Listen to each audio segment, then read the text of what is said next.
옛날 진도의 작은 어촌 마을에는 바다의 신 용왕을 섬기는 특별한 의식이 전해져 내려오고 있었다. 이 마을 사람들은 바다의 은총을 받아 고기를 풍성히 잡고 무사히 바다를 항해할 수 있도록 매년 용왕을 위한 제사를 지냈다. 그러나 이 의식은 단순한 제사가 아니었다. 매년 한 명의 어부가 용왕에게 직접 헌신을 맹세하는 것이다. 어느 해에 강이라는 젊은 어부가 용왕을 섬기는 제물로 선정되었다. 강은 자부심을 느끼면서도 한편으로는 걱정이 되었다. 왜냐하면 이 제사는 단순히 바다의 은혜를 비는 것이 아닌 용왕에게 귀하신 물고기 한 마리를 잡아 바쳐야 했기 때문이었다. 용왕은 황금 비늘을 가진 커다란 잉어를 요구했는데 이 잉어는 하늘과 땅을 오가며 용왕의 심부름을 하는 특별한 물고기였다. 제사 날이 다가오자 강은 용왕에게 바칠 잉어를 잡기 위해 새벽부터 배를 띄웠다. 그러나 며칠을 해도 그 잉어는커녕 작은 고기들조차 잡히지 않았다.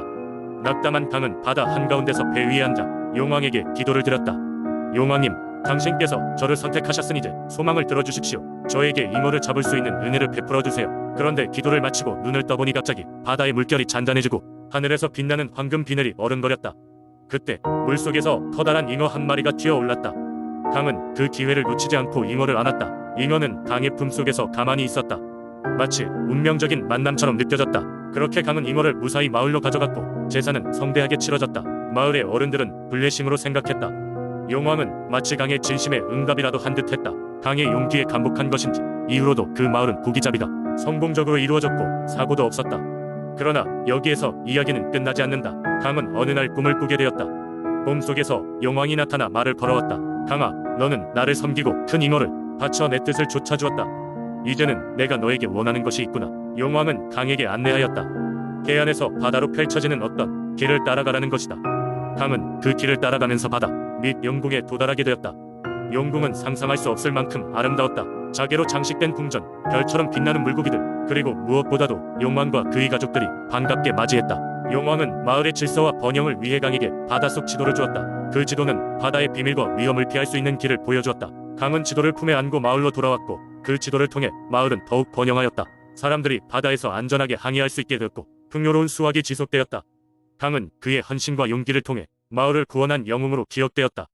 이렇게 진도 마을은 용왕과 어부의 거래를 통해 신앙의 중요성을 다시 한번 깨닫게 되었으며 바다는 마을 사람들의 삶의 중심으로 자리 잡았다. 이 이야기는 진도에서는 대대로 전해져 내려오는 아름다운 전설로 자리 잡게 되었다. 두 번째 이야기. 옛날 옛적 아름다운 자연과 풍부한 문화유산을 자랑하는 부여라는 마을이 있었다. 그곳에는 배가 고플 때면 인심 좋은 이웃들이 서로를 도우며 좁은 골목 사이로 아이들의 웃음소리가 끊이질 않는 시끌벅적하면서도 평화로운 마을이었다. 그런 마을 한가운데에는 햇볕이 반짝이는 푸른 호수가 자리하고 있었고 호수를 둘러싼 전설 같은 이야기들이 세대를 이어가며 전해져 왔다. 이 호수에는 특별한 정령이 살고 있다고 전해지고 있었다. 마을 사람들은 이 정령을 푸른 정령이라 불렀고 그에게 존경의 뜻으로 매년 봄이면 첫 벚꽃이 필 즈음 작은 제사를 지내며 정령의 기운 이 마을에 행운과 풍요를 가져다 주길 기원했다. 이러한 믿음 때문인지 마을 사람들은 항상 호수를 소중히 여기며 정령을 더욱 신비롭고 경외심 어린 시선으로 대했다. 어느 날 이 마을에 살고 있던 용감한 소년 우진이 있었다. 그는 항상 모험과 신비로운 이야기에 대한 갈망으로 가득 차 있었다. 어른들은 우진에게 호수 정령의 전설을 이야기하며 함부로 호수에 가까이 가거나 장난삼아 물가에서 뛰어놀다간 큰일이 날 수도 있다고 경고했지만 우진의 호기심을 꺾을 수는 없었다. 어느 따사로운 봄날 아침 우진은 결심을 했다.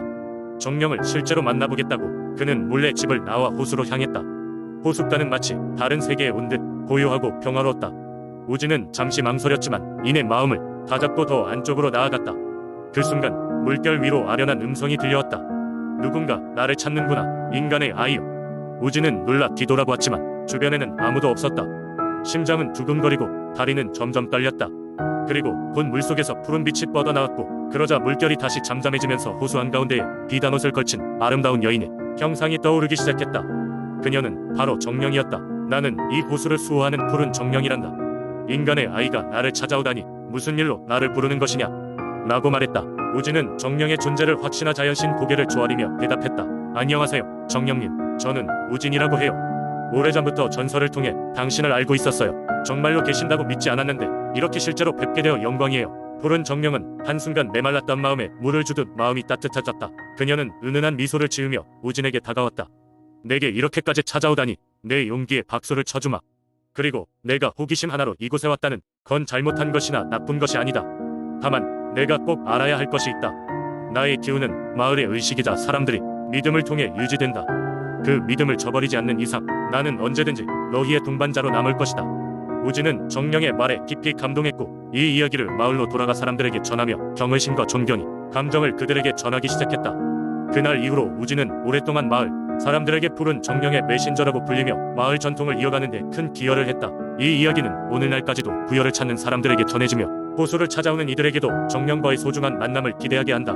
세 번째 이야기. 옛날 옛적 아름답고 평화로운 마을 한평에는 깊고 신비로운 숲이 있었습니다. 그 숲 속에는 두억신이 라고 불리는 전설적인 존재가 살고 있었죠. 그는 용의 아들이었으며 마을과 숲을 지킨다고 전해졌습니다. 한평의 주민들은 두억신이를 경외하며 공경했습니다. 매달 초승달이 뜨는 밤 주민들은 숲 가장자리에 모여 두억신이에게 제물을 바치곤 했습니다. 제물은 매번 다르게 준비되었지만 대개는 마을에서 가장 신선한 곡식과 과일 그리고 정성껏 빚은 술이었습니다. 그러나 어느 해 마을에 흉풍이 들어 식량이 부족해졌습니다. 주민들은 제물로 바칠 여유조차 없었지요. 몇몇 사람들은 이제는 전설 속 이야기일 뿐인 두억신이에게 제물을 바칠 필요가 있느냐고 수군거렸습니다. 그러나 마을의 어른들은 여전히 두억신이를 잊지 않았습니다. 결국 한평 사람들은 모든 집에서 조금씩 모아 술과 곡식을 마련하고 초승달 밤에 숲의 가장자리로 갔습니다.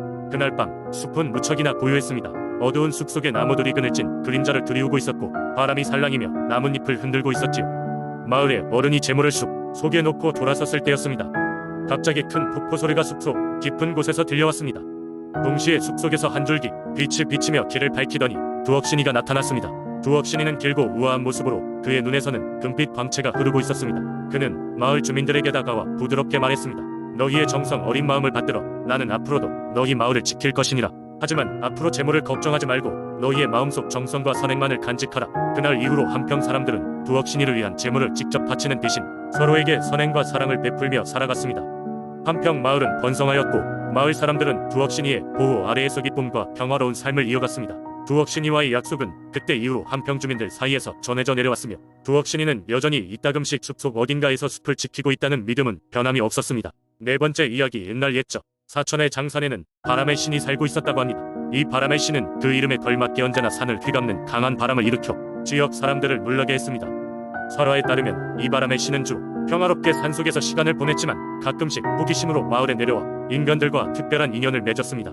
장산 아래 작은 마을에는 아름다운 소녀 예지가 살고 있었습니다. 예지는 마음씨가 따뜻하고 누구보다 친절한 성격으로 잘 알려져 있었습니다. 그녀는 가족을 돕기 위해 매일 아침 일찍 일어나 장산으로 나무를 하러 가곤 했습니다. 그러던 어느 날 예지는 산길을 따라 오르던 중 강한 바람이 불어오는 것을 느꼈습니다. 그녀는 바람에 부드럽게 실려오는 속삭임 소리를 들었습니다. 그것은 마치 누군가의 목소리처럼 느껴졌습니다. 그날 밤 예지는 꿈을 꾸었습니다.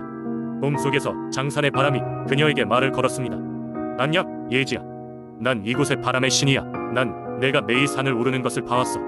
내가 참 착한 아이구나 라고 말이죠. 바람의 신은 예지에게 특별한 재능을 주고 싶다 했고 그녀에게 바람을 부를 수 있는 힘을 주었습니다. 그 후 예지의 삶은 놀라운 변화가 생겼습니다. 그녀는 나무가 든 짐을 지고도 바람이 자연스레 그녀를 마을까지 데려다주는 것을 경험했습니다. 마을 사람들은 이를 신비롭게 여겼고 곧 예지는 마을의 영웅이 되었습니다. 예지는 바람을 이용해 뱃사람들이 안전하게 양해할 수 있도록 도왔고 마을의 농작물이 비바람에 휩쓸리지 않도록 보호하였습니다. 세월이 흘러 예지가 나이가 들어서도 바람은 여전히 그녀의 곁을 지켰습니다. 예지는 마지막이 가까워질 때쯤 사람들에게 장산의 바람의 신에 대해 이야기했습니다. 그리고 그녀는 언제나처럼 평온한 미소를 지으며 마을 사람들에게 마지막 인사를 건넸습니다. 그녀가 세상을 떠난 후에도 마을 사람들은 장산의 바람이 그녀의 목소리와 함께 들려오는 것을 느끼곤 했습니다. 지금도 사천 사람들은 장산에서 불어오는 바람을 보면 그들이 알고 있는 바람이 신과 예지의 인연을 떠올립니다. 이들은 누군가의 친절한 마음과 자연의 조화로움이 지역을 어떻게 변화시킬 수 있는지를 영원히 기억하고 있습니다.